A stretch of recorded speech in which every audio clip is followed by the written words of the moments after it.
വാർത്തയിലേക്ക്. Kozhikode medical college പരിസരത്തെ ഹോട്ടലിൽ അർദ്ധരാത്രി വിദ്യാർത്ഥികളുടെ കൂട്ടത്തല്ല്. ചേരിതിരിഞ്ഞ് ഏറ്റുമുട്ടിയത് ആൺകുട്ടികളും പെൺകുട്ടികളും ഉൾപ്പെടെ 25-ലധികം വിദ്യാർത്ഥികൾ. ആ ദൃശ്യങ്ങളാണ് ഇപ്പോൾ പ്രേക്ഷകർ കാണുന്നത്. നിഖിൽ പ്രമേശാണ് ചേരുന്നത് കോഴിക്കോട് നിന്ന് വിവരങ്ങളുമായി. നിഖിൽ, ഇങ്ങനെ ഒരു കൂട്ടത്തല്ലിന് കാരണം എന്താണ്? ഇത് എവിടെയാണ് യഥാർത്ഥത്തിൽ നടന്നത്? കൂടുതൽ വിവരങ്ങൾ.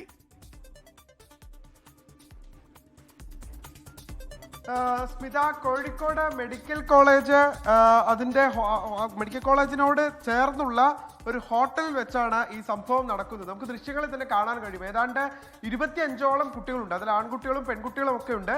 ഇവർ സ്ഥിരമായി ഭക്ഷണം കഴിക്കാൻ വരുന്ന ഹോട്ടൽ തന്നെയാണിത്. അവിടെ വെച്ച് ഈ കുട്ടികൾ തമ്മിൽ ചില തർക്കങ്ങൾ ഉണ്ടാകുന്നു. ചേരി തിരിഞ്ഞ് അങ്ങോട്ടും ഇങ്ങോട്ടും ചില വാക്കുതർക്കങ്ങൾ ഉണ്ടാകുന്നു. ഇതേ തുടർന്നാണ് പരസ്പരം ഒരു കയ്യാങ്കളിയിലേക്കൊക്കെ കാര്യങ്ങൾ പോയത്. ഒരുപാടധികം കുട്ടികളും അവിടുത്തെ ജീവനക്കാർ വളരെ കുറവുമായിരുന്നു. അതുകൊണ്ട് തന്നെ അവർക്ക് ജീവനക്കാർക്ക് ഈ കുട്ടികളെ പിടിച്ചു മാറ്റാൻ കഴിഞ്ഞില്ല. അത് മാത്രമല്ല, നല്ല മെഡിക്കൽ കോളേജിൽ പഠിക്കുന്ന കുട്ടികൾ എന്ന് പറയുമ്പോൾ സ്വാഭാവികമായിട്ടും നമുക്കറിയാം നല്ല ആരോഗ്യ ദൃഢഗാത്രരായിട്ടുള്ള ആളുകളാണ്. അവരൊക്കെ പിടിച്ചു മാറ്റുക എന്നുള്ളത് ഈ ജീവനക്കാരെ സംബന്ധിച്ചിടത്തോളം അസാധ്യമായിരുന്നു എന്നാണ് കടയുടമ പറയുന്നത്.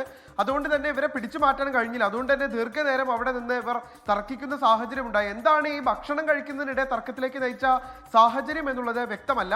എന്തായാലും ആ ഹോട്ടലിൽ ഈ സംഘർഷത്തിൽ നാശനഷ്ടം ഉണ്ടായിട്ടുണ്ട്. ഇതിന്റെ പശ്ചാത്തലത്തിൽ മെഡിക്കൽ കോളേജ് പോലീസിൽ ഇതുമായി ബന്ധപ്പെട്ട് കടയുടമ പരാതി നൽകിയിട്ടുണ്ട്. ഈ പരാതിയിൽ പോലീസ് അന്വേഷണം പുരോഗമിക്കുകയുമാണ്. സ്മിത, ലോകത്തെവിടെയായാലും ഏത് സമയത്തും 24 വാർത്തകളും ഓഗ്മെന്റഡ് റിയാലിറ്റി പാക്കേജുകളും എക്സ്പ്ലെയിനറുകളും വിശദമായി കാണാൻ ഞങ്ങളുടെ യൂട്യൂബ് ചാനൽ നിങ്ങൾക്ക് സബ്സ്ക്രൈബ് ചെയ്യാം.